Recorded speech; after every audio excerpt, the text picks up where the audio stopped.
Hello students, welcome to my channel. आज हम लोग डिस्कस करने जा रहे हैं 2015 का क्वेश्चन। इस क्वेश्चन में क्या लिखा हुआ है, सबसे पहले इस क्वेश्चन को रीड आउट करते हैं।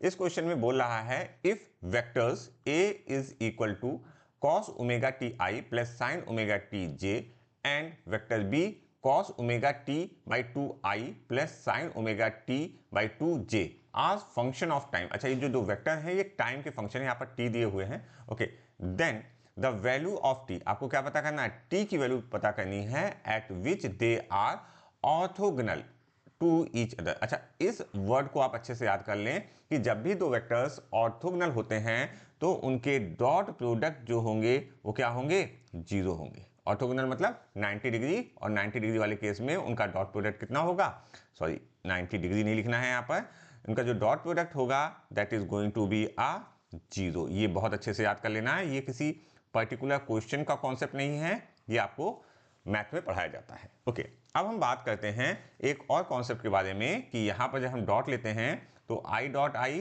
Is equal to j dot j is equal to k dot k की वैल्यू क्या होगी बेटा, 1 होगी, ये भी याद रखना है। अच्छा, अब इनका हम लोग क्या लेंगे, डॉट प्रोडक्ट लेंगे। अच्छा, जब डॉट लोगे तो क्या होगा, समझने की कोशिश करो। आई और आई का लेना, आई और जे का जो डॉट आएगा वो जीरो आएगा, तो हम डायरेक्टली उस तरीके से करते हैं। तो ये इसका और इसका डॉट लेंगे, और इसी तरह से साइन ओमेगा टी और sign omega T by to का डॉट लेंगे। तो क्या वैल्यू आ रही है देखते हैं।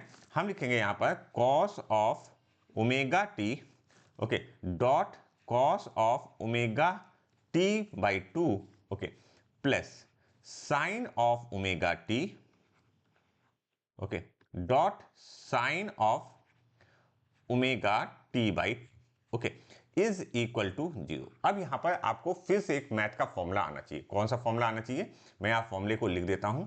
एक फॉर्मूला होता है cos of a plus b, और एक होता है ए माइनस बी। तो ए प्लस और माइनस मैं दोनों के फॉर्मूले यहां पर लिखता हूं।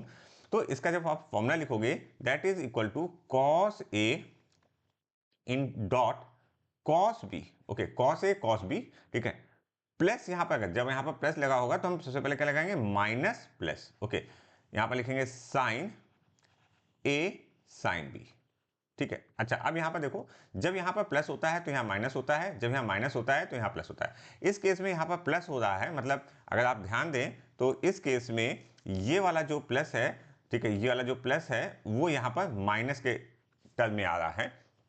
तो यहां पर क्या लिखना चाहिए, हमें हमें लिखना चाहिए cos of in bracket omega t minus omega T by two, okay, is equal to zero. Okay, ये बात समझ में आ गई। अच्छा, इसको फिर से सॉल्व कर लेते हैं। तो हमारे पास आया cos of omega T by two is equal to zero. Okay, इसको और हम सॉल्व करते हैं। कहां पर जीरो होती है वैल्यू, पाई बाई टू पर, ठीक है। तो हम लिखेंगे cos of omega T by two is equal to cos of pi by two. बात समझ में आई। अच्छा, इसका मतलब हम इसको कह सकते हैं कि omega T by two is equal to pi by two, okay. अब यहां पर ये 2 और 2 कैंसिल हो गया, हमें t की वैल्यू चाहिए थी, that t is equal to pi by omega, that t is equal to pi by omega. और अगर हम थोड़ा सा ध्यान दें तो हमारा कौन सा ऑप्शन सही हो रहा है, हमारा option 2 is correct for this particular question.